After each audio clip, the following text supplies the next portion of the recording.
Namo Namaha Sarvebhyah. Welcome you all in the Lingua file. Hala Sandhi. Today we are going to learn Anuswara Sandhi. In this Anuswara Sandhi, we are going to see the changes happens in the Anuswara. Let's go ahead. First Sandhi rule or first Sandhi Sutra under Anuswara Sandhi is Monoswara.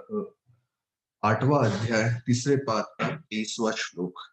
In this 8.3.23 Monuswara, we will see Anuvritti of Hali. So Mah, Hali Anuswara.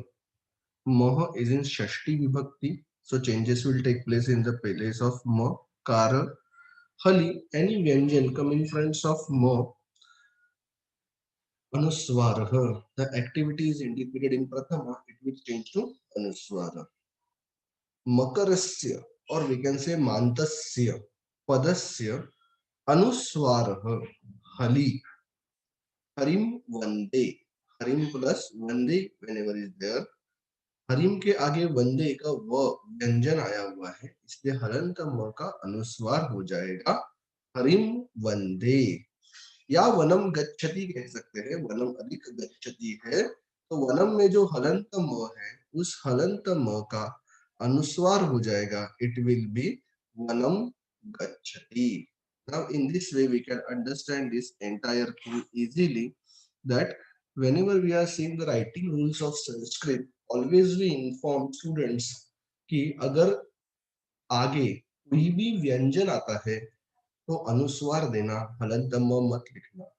अब तक हम यह कहते थे, but इस वजह से कहते थे, उसका सूत्र यहाँ पे है मोनुस्वार. यह सूत्र हमें बताता है कि यदि अनुस्वार या हलंत म के सामने, हलंत म के सामने यदि व यानी कोई भी व्यंजन आता है तो हमें हलंत म की जगह पर क्या करना है, अनुस्वार करना है. और एक उसके जैसा सूत्र है नश्चा पदांतस्य झली. आठवें अध्याय तीसरे पाद का 24वां श्लोक है. इसमें ऐसे कहा है अपदांतस्य नह यानी नस्य और मह मस्य अनुस्वार झली. अपदांत मतलब पदांत नहीं है ऐसा न या म रहेगा तो उसका अनुस्वार हो जाएगा. बट कभी हो जाएगा झली, आगे अगर झल प्रत्याहार का कोई वर्ण आता है तो यदि उसको अगर ऑर्डर में लगाएंगे तो इस तरीके से होगा अपदांतस्य न म प्लस झली इज इक्वल टू अनुस्वार. एग्जाम्पल देख सकते हैं यशान प्लस सी. यशान का जो न है वो अपदांत है, वो पदांत नहीं है. तो ऐसे अपदांत न के सामने यदि सी आ जाता है तो उस न का क्या हो जाएगा, अनुस्वार.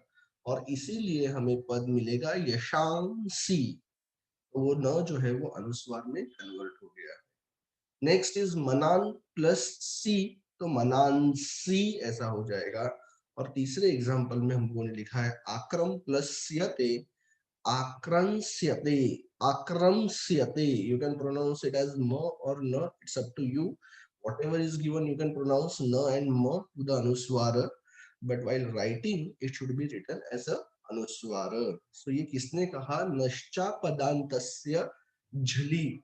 यह सूत्र कहता है कि न या म के सामने झल प्रत्याहार का कोई वर्ण आता है तो उस न या म को अनुस्वार में कन्वर्ट करो. नाउ झली क्यों, झल ही क्यों, ऐसा क्वेश्चन पूछेंगे. तो और एक एग्जांपल देख सकते हैं मन. यह अपदांत न है और उसमें चौथे गण का य ऐसा रखा हम लोगों ने, और ते ऐसा ऐड करने की कोशिश करेंगे तो न, अपदांत न के सामने य यानी झल प्रत्याहार का वर्ण नहीं आया है.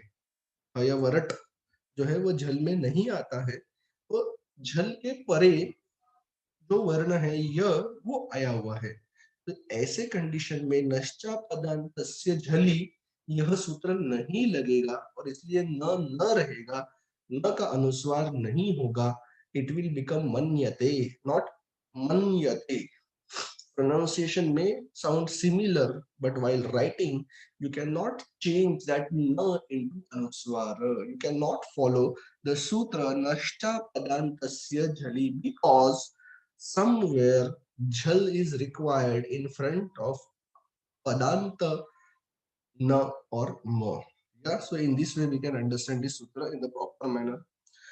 One more Anunasik sutra is there. Anuswarasya yai parasavaranaha. Now, when we say Anuswarasya yai parasavaranaha, in this what they want to say, अनुस्वारस्य जो अनुस्वार होता है उसके जगह पे चेंज होगा.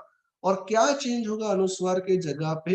परसवर्ण यानी अनुनासिक होगा. बट कब होगा? यही सामने यही प्रत्याहार का वर्ण रहेगा. तो मतलब हयवरट के य से लेके कपय के य तक, मतलब इस तरीके से हम बोलते हैं ह श श स, यह निकाल कर वर्ण जो बचता है उसके अंदर यही सभी वर्ण आ जाते हैं. ये भी राइटिंग रूल में हम लोग बच्चों को सिखाते हैं कि अनुस्वार के जगह पे अनुनासिक का इस्तेमाल हम लोग संस्कृत में करते हैं. मराठी हिंदी में हम लोग अनुस्वार के ऊपर फोकस ज्यादा करते हैं, बट संस्कृत में अनुस्वार की जगह पे अनुनासिक आता है. तो कौन सा अनुनासिक आता है?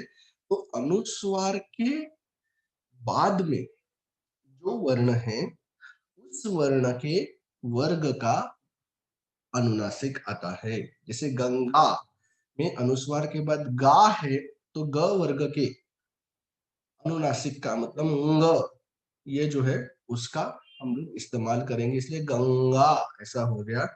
पंचमी में च है और ये जो च है अनुस्वार के बाद च वर्ग का अनुनासिक है च च झ झ ञ, इसलिए पंचमी. इसका एक्चुअल प्रोनाउंसिएशन और राइटिंग में भी इसी तरीके से लिखना जरूरी है.